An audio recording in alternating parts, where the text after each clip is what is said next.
안녕하십니까. 오늘은 2022년 4월 8일 금요일이고요. 함께 보실 말씀은 요한복음 16장 25절에서 33절까지 말씀입니다.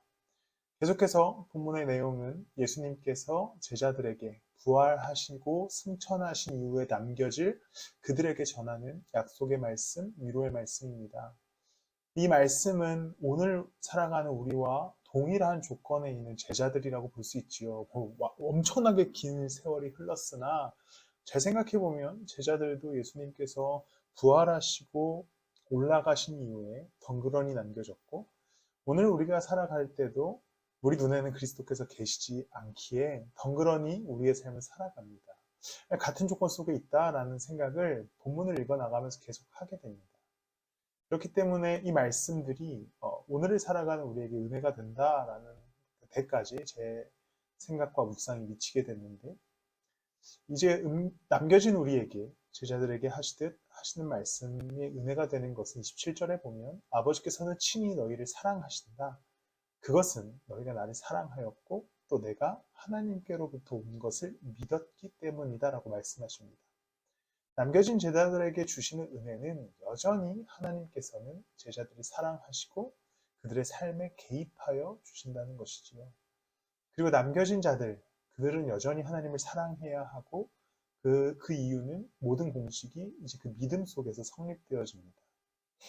그리스도께서 이제 부활하시고 승천하시면서 남겨진 제자들에게 주는 그 공식이라고 할까요? 그건 너무나 간단합니다.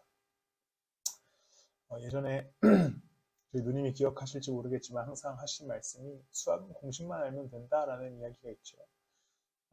그건 아직까지 이해하지 못하고 있습니다. 공식을 알아도 수학을 모르니까요. 근데 예수 그리스도를 따라가는 이 공식은 간단합니다. 예수 그리스도께서 우리 가운데 오셔서 십자가에 달리셨고 죽으셨다 부활하셨습니다. 그리고 생명을 주셨지요. 그 이유는 확실합니다. 우리를 사랑하시기 때문입니다. 그리고 이 땅을 살아가는 자들이 그 하나님을 믿는다면 그 사랑 안에서 그리스도의 길을 걸어갈 것에 대한 명령입니다. 이것이 우리에게 주어진 공식이죠. 그리고 그들에게 성령을 주셔서 그들의 기도를 들어주신다는 약속까지 하시게 됩니다. 이 제자들에게 주셨던 하나의 공식은 오늘을 살아가는 우리에게도 동일하게 적용됩니다. 그리고 이제 오늘 말씀 33절에 예수님께서 말씀하시는 것은 이렇습니다.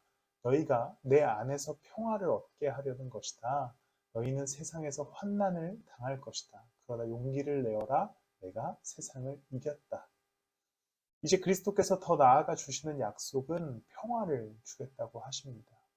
그런데 조금 아쉬운 것이 있다면 환난 없이 평화만 주겠다라고 하면 좋았을 텐데 그렇게 말씀하시지 않고 환난이 있을 것이다. 그런데 평화를 주겠다. 내가 세상을 이겼기 때문이다 라고 말씀하십니다. 예수님께서 제자들에게 부활 후의 삶에 대해서 말씀하시는 장면들에서 추가되는 말씀은 이제 고난 가운데 평화를 주시겠다고 약속하는 말씀을 주십니다. 예수님을 믿으십니까? 공식대로라면 예수를 믿으시기에 그분을 사랑하실 테고 그분을 사랑하시기에 그분을 따라가실 겁니다. 그분을 따라가는 삶의 길이 녹록지는 않을 수 있습니다. 그러나 우리가 그 고난 가운데 살아갈 때에 결국에 평화를 주시는 예수님께서 우리의 삶에 개입하시고 우리를 안전하게 인도하여 주실 것입니다. 우리의 삶의 자리, 고통스럽고 혼란스러운 삶의 자리에서도 그리스도께서는 평화를 주실 줄 믿습니다. 이 부분을, 이 공식을 믿으신다면 그분의 평화 가운데 평안을 누리시는 오늘 하루 되시기를 그리스도 이름으로 소망하며 축복합니다. 기도하겠습니다. 하나님, 우리가 오늘 삶의 자리에서 삶의 문제 때문에 덩그러니 놓인 것 같은 감정을 느낍니다. 그러나 살아계신 주님이 우리와 함께 하시고 우리를 여전히 사랑하심을 믿습니다. 그리스도를 따라 한 걸음씩 걸어가기 원하오니 나에게 평화를 더하여 주시옵소서. 감사하며 예수님의 이름으로 기도드렸습니다.